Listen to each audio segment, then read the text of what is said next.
Hi, so I am Miss Grant. I am Kaylee's teacher, and it's nice to see you guys. I'm glad you came so that we can talk about Kaylee and how awesome she is, and some things that we can do to continue to help her improve so she can be the best student that she can be. Well, and we also just really want her to be able to succeed, and I feel like we have some really great tools to be able to do that. So Kaylee is such a sweet student. She is one of my favorites. Don't tell anybody else. But she is kind and she works hard when she knows she can do something. She's pretty social and she loves to share what she's learned with her peers. Kaylee lacks confidence in her literacy abilities. So therefore she struggles when it comes to reading and phonics and writing, in some aspects, not in every aspect. And so she does require reminders to try to work on her own first before she can get help from her teacher or peers. I just think she lacks confidence in herself. So we performed some tests. And when I brought this up to Kaylee, I said, I really need your help with this. And she really thought she was helping me. And she was, like, complete this really big task and fix this really big problem. So, with that motivating element, she performed her very best on these tests. I'm going to do a quick run through of what all the tests we performed were, what they are, and what their purpose is. And then we'll talk about some of her her strengths and some of the things that we are going to make some goals to work on. Okay? So, the first test is called the pseudo-word reading test. So, essentially, it's a test where it's a page with a bunch of made-up words. It looks like this. And I asked Kaylee to read it. And just do her best, sound it out if she needs to. And this helps her decode sounds and words and practice her phonemic awareness and her phonics. So this is a really great tool that we use. The next one is an early names test. So essentially it's a test. It's very similar to the one I just showed you, except it's it's like a class role. It looks like this. And I asked her, I said, pretend that you're the teacher. And pretend that you're calling out roll, like at the beginning of the day. And so it looks like this. They're names, kind of weird names. And I asked her to do her best and try and say those words, and she was a lot more confident in that one than I would say she was in the pseudo word reading test, this one. So that was good. Then I performed an oral reading fluency test where she read a passage that she's never seen before. It's a passage that met the skills that she had already learned in class. So her decodable phonics skills, sight words, and that kind of stuff. And I record it, and then we count how many words per minute there were, and essentially it rates reading prosody, fluency, and comprehension.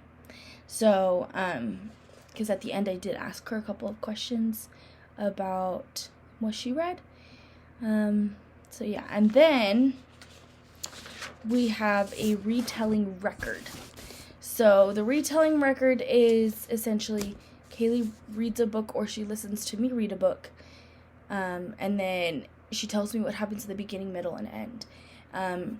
There are prompts, there are things that I can say to help guide that along, and like what happened at the beginning, what happened at the middle, what happened at the end. So, yeah. And then the next thing we did was a sentence dictation. And the sentence, so I read her sentence and she wrote it out. She had, I asked her to pay attention to, like, the beginning of a sentence, like, what do we do at the beginning of a sentence? What do we do at the end of a sentence? And finger spaces, and just do her best to sound it out, to write the sounds that she hears. So we practiced phonemic awareness, but also, like, putting her mind, like, what's in her head and what she heard in her from my mouth, and then writing it.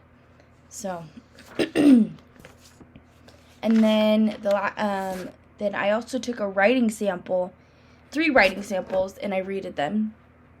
One from her journal, one from a rough draft of a paper that we were doing, and then one from a final draft of a different paper. And I rated it to see, like, where she's at and all that kind of stuff. And the last thing that we did was a reading attitude survey, sorry. And the reading attitude survey is, it looks like this. It has little Garfields on it. It's pretty freaking cute. But ultimately, it rates her academic feelings about academic reading and her feelings about recreational reading, and then, like, a total score. So that was awesome. She really enjoyed that one because she thought it was so fun. Overall, she has good feelings about reading, good feelings about reading her, reading experiences that she had. Her handwriting is beautiful, like, very legible. She's able to retell stories and answer comprehension questions, and that is awesome. She was able to tell me what happened in the beginning, middle, and end of a book that we read, and it was great. She is a champ at recognizing sight words, and then she can read those sight words. And then she received pretty good scores on her ratings for, like, when I rated her writing samples. For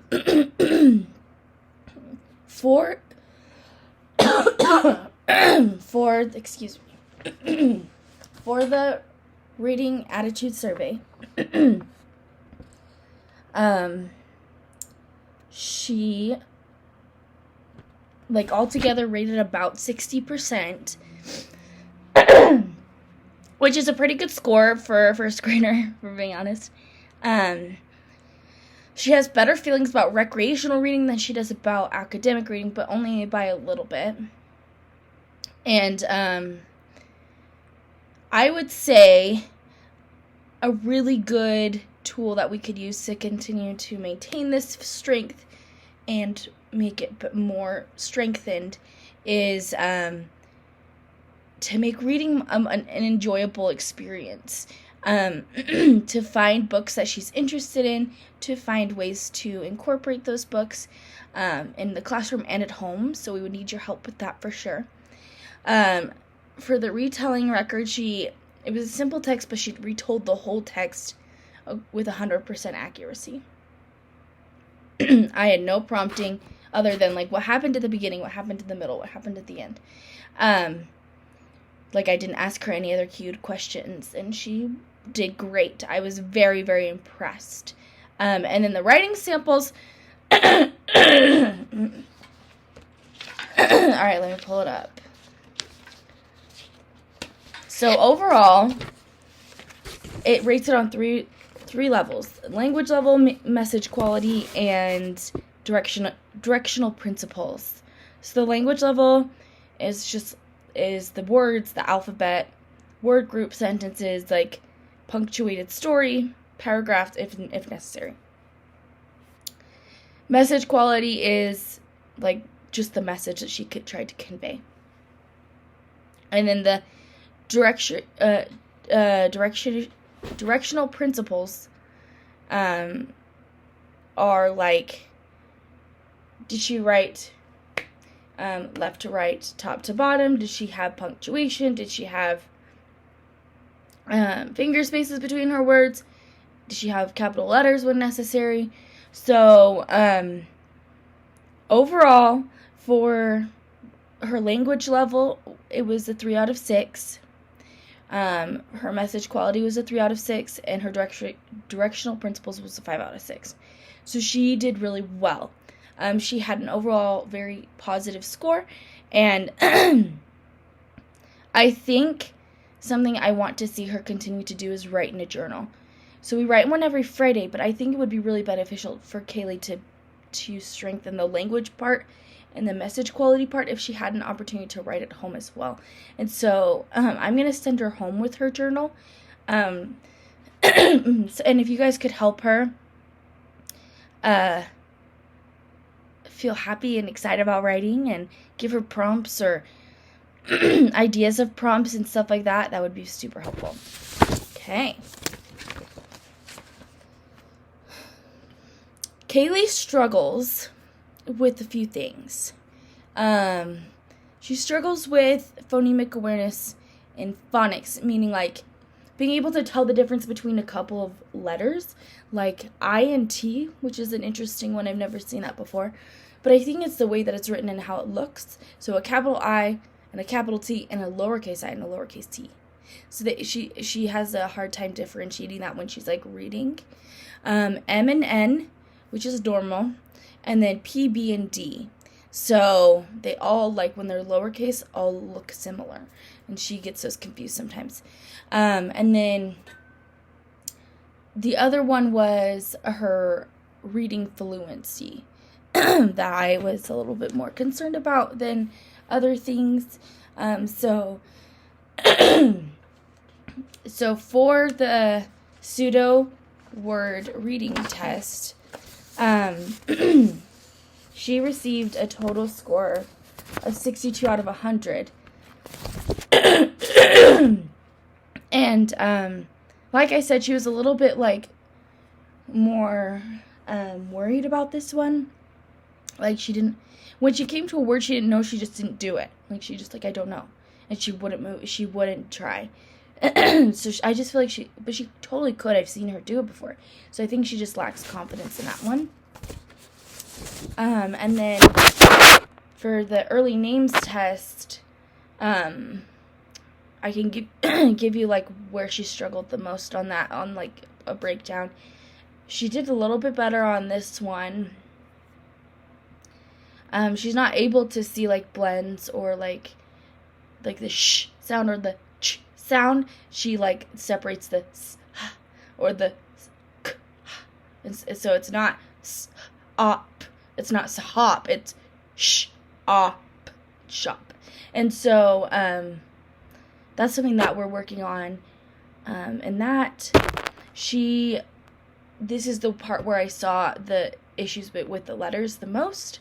And so as a teacher, I think we're going to focus a lot on those things. Like in class, I'm going to work on her on a more individual basis to help mend those problems and help mend those issues between those letters, because I can see how they would be confusing, and just see if there's a difference in trying to figure that out. And then for the reading fluency test, she got 24 words out of 62, and they were all sight words. So she is a champ at sight words, and there were 7 cued words. So she had 10 words per minute, which is pretty slow. She answered the questions at the end great. Honestly, the best thing to do with her is to read. I think to get exposure to reading, to have experiences with fluency and with reading, the best thing to do is sit down and read with her. And so it kind of goes back to what we talked about earlier. I really want her reading at home, and I really need your help with that. Because we read at school, but it's a little bit more like staged and like a little bit scripted. It's not like an authentic experience. And I think if she learns to enjoy reading, then she'll work hard at it, because she does. When she knows she can do something, she works hard. And and I referenced, for all of these, I referenced the test that we just took and like the suggestions that I've seen to help her grow. Overall, I want to get her to the point where she can decode text. By the end of the year, that's what the goal is.